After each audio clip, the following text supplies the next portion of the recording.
Dhe mund të ketë përmbytje lokale se që kanë gjithë botën. Po këtu valet në kozjate e qëndrimit.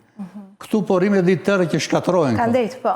Ka bërë dëmë. Mi po toka, atëre pse po ule nivellet e ujre? Një pjesë punojnë veprat, aq sa kanë mundësi, si janë hidrovor dhe e durse që punojnë pjesërisht, një pjesë të rrithe në toka. Kjo është naturale.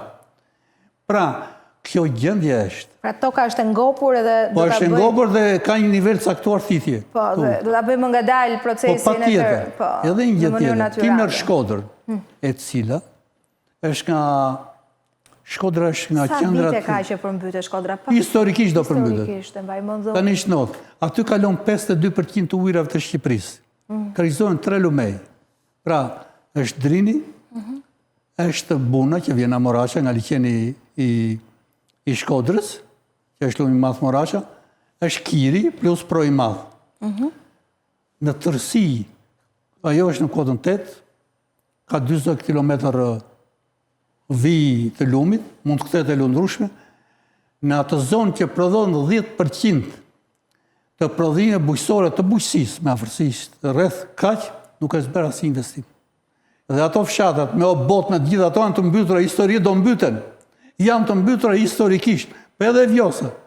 Pra, në qoftë se nuk merret të bëhet një plan 5 vjeçar me në krye inxhinier si Inxhinier Kiçu apo Stavri Peçi, njerëz të tjerë, Dimitër Vogli, dhe të kontrollohet të bëhet një plan për të azhurnuar këtë gjendje, juve këtu do të mblidhen disa herë. Dhe ju thatë një element teknik me dashje pa dashje, o me logjika juve të kulturore.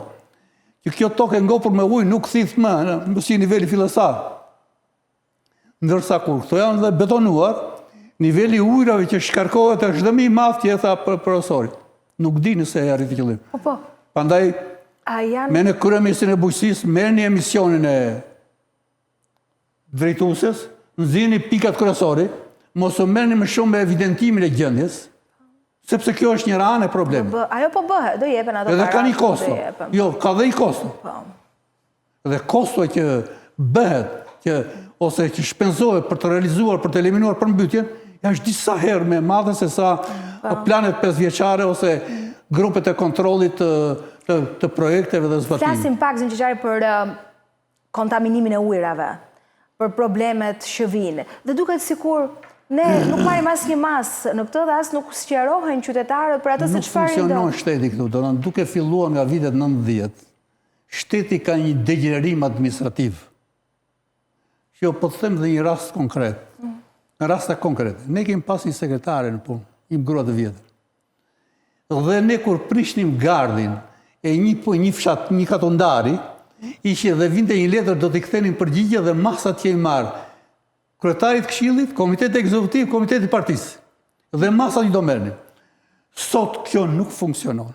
Mund të shkruash të bësh çfarë të duash, të ngresh çdo lloj problemi që shërben kësaj. Dhe ju thatë një të vërtet.